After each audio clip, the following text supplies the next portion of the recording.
Welcome to StaciStories YouTube channel.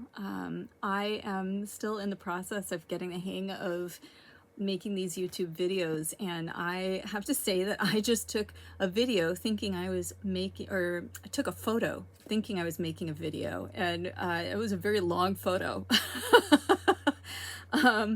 So I'm going to start over right here, right now, and include you in this journey, in this process that I'm going through. We're at the new moon energy, which really has a lot to do with planting seeds and the darkness of the unknown, of possibility. And all of that, the resources of the earth, of the womb, that cavern in the side of the mountain, the opportunities that we don't even know exist because we haven't seen them yet. And so if you are about to start a project or going through a life transition, this reading is for you. And to start the reading, I actually was using some of my tools to create this sort of safe space, this bubble, this energy for all of us. And so I'm going to this is a tuning fork, and this is a new moon tuning fork specifically. So I'm going to do that right now and see how that comes through on the video.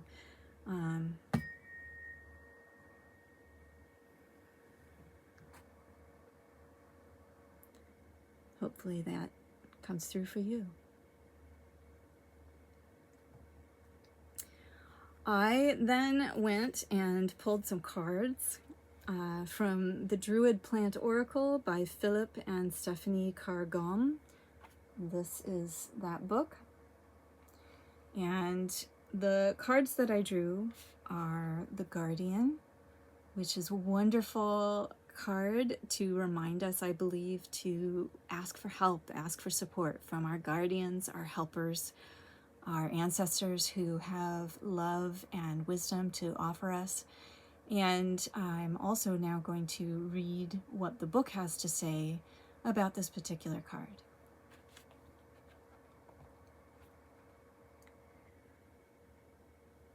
The guardians are three trees which together act as preservers of our health, possibly even prolonging our lives by strengthening the immune system and the key organs of the heart and circulatory system, the liver and kidneys. And those three trees are elder, hawthorn, and birch. If you have chosen this card, it may indicate that a situation or relationship which seems to be in difficulty can be preserved and strengthened if action is taken. Sometimes, if there is no expectation of a quick fix, a problem can slowly be turned around over a period of time by a number of possibly quite small adjustments. The three guardians act by gradually strengthening the key organs of the body. Similarly, if you take actions to strengthen specific aspects of a relationship, this will, in time, affect every part of it. Rather than focusing on areas of weakness between you, identify where you do connect well and try to build on these. Long-term relationships need healthy immune systems that can cope with the inevitable stresses that arise between two individuals. The next card that I pulled is Heather.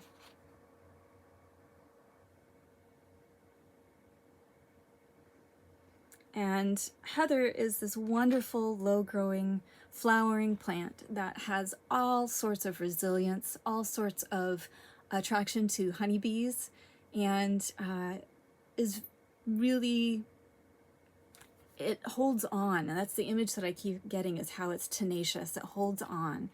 And the honeybees, the worker bees, the fact that they come here for sustenance, for support, that feels really important to me. And so I'm also going to read what the book has to say about heather. Luck, celebration, community. Heather is an extremely hardy shrub, indigenous to most of Europe and Asia Minor, growing well in very wet and dry areas. Heather honey is so delicious that some beekeepers transport their hives to the moors each summer to harvest the flowers. Heather is considered to be highly auspicious and a bringer of good fortune.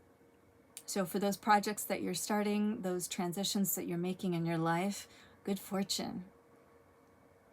A major celebration may be imminent, or the time may have come for you to start celebrating all that is best in your life. And this is one of the most important parts about making changes, is to celebrate the good parts of what you already have, and then make room for more.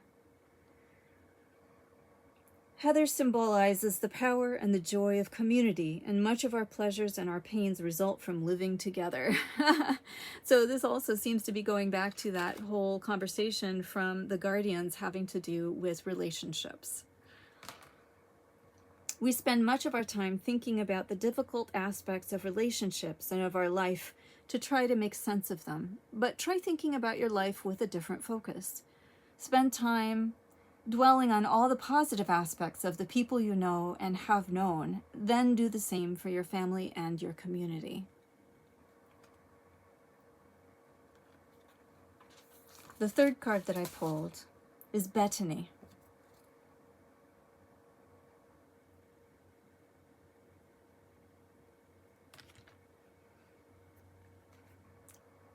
Soothing discord and dispelling negativity. Also protection. So I feel like all three of these cards have a lot in common, and they all seem to be talking about relationships with people, which surprises me. This is not the reading I thought I would be doing on the new moon. So clearly, whoever this is for, I hope that you find this and that it helps you think differently about where you're at and where you want to go as we move forward, what your next steps could be. So finding the positive, really nurturing those positives, but also being realistic, being honest with yourself about what's not working, and then leaning into what is working if you want to continue to have that relationship, or if you want to create relationships that are healthy and sustainable and resilient.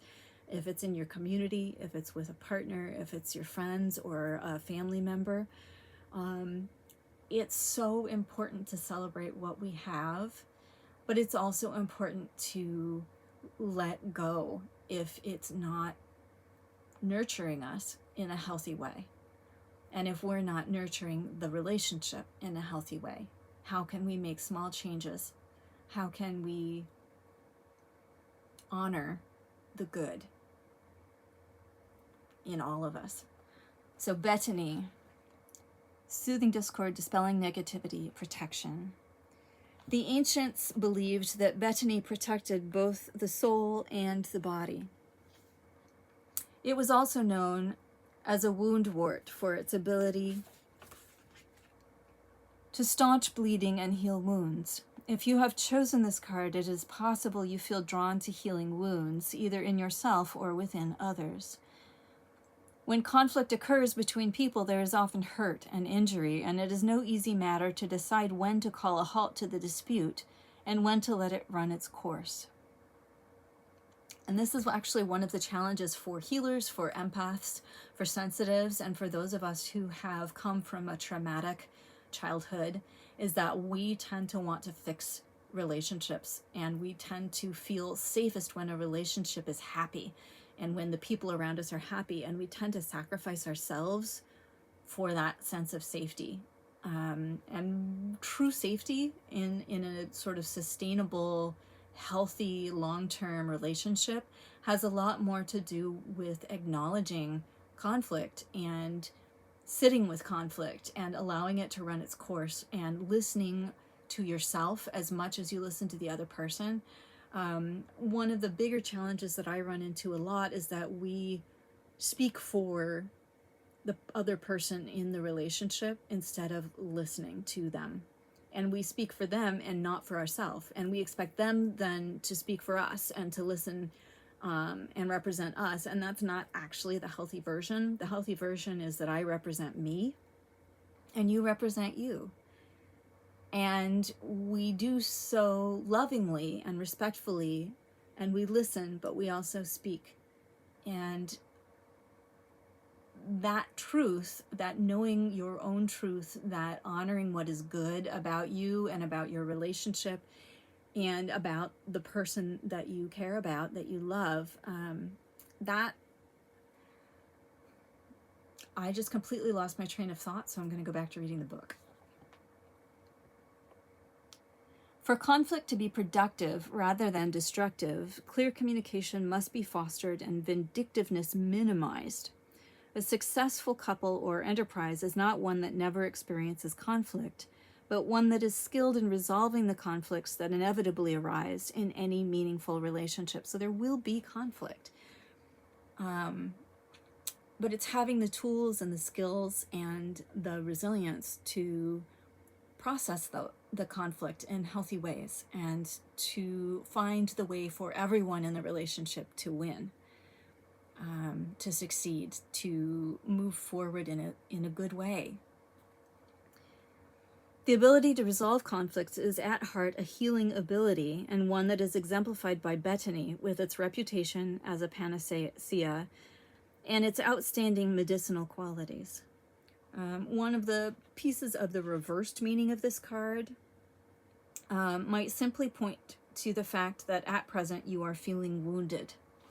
And that's an important thing to acknowledge. If you are feeling wounded in a relationship, to sit with that, to understand why. And does it have to do with this relationship that you're in now, or does it have to do with past relationships that you have not found closure with, and so that you bring that wound with you into the next relationship? To close, to finish this particular reading, I'm actually going to pull another card, and this card is from the Goddess Knowledge cards by Susan Eleanor Boulet and Michael Babcock. These cards are just beautiful and have such layers of meaning to them. Like this one, this is the Gaia card. And so you see the face here with the blinders on, but also the deer. So much in here. There's a lot going on. What else do you see? So I'm going to go ahead and pull a card and see what there is to say about how we can heal and how we can represent ourselves in healthy, supportive, meaningful ways in relationship. For whoever this reading is for, this new moon reading. Thetis. I'm not sure I've ever pulled this card from this deck. This is Thetis. I see cobwebs. I see a woman. I see a phoenix.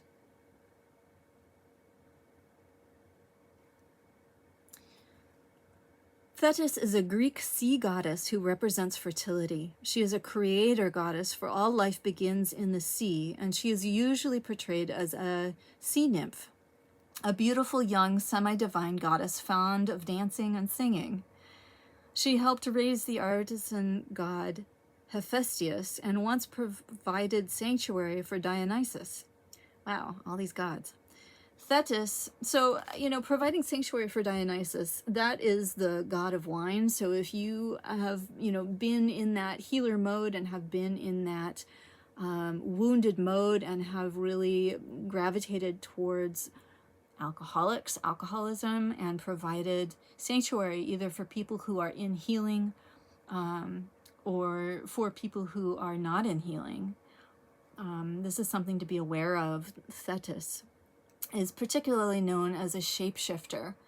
When Peleus desired to marry her, she transformed herself into fire, water, a lion, and a serpent in order to escape him.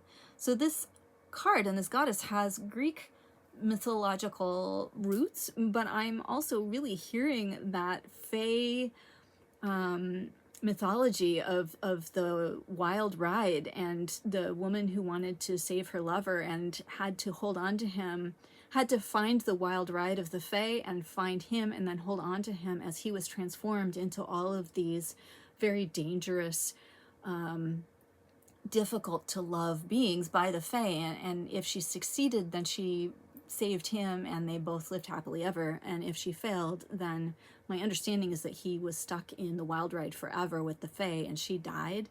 It's very intense.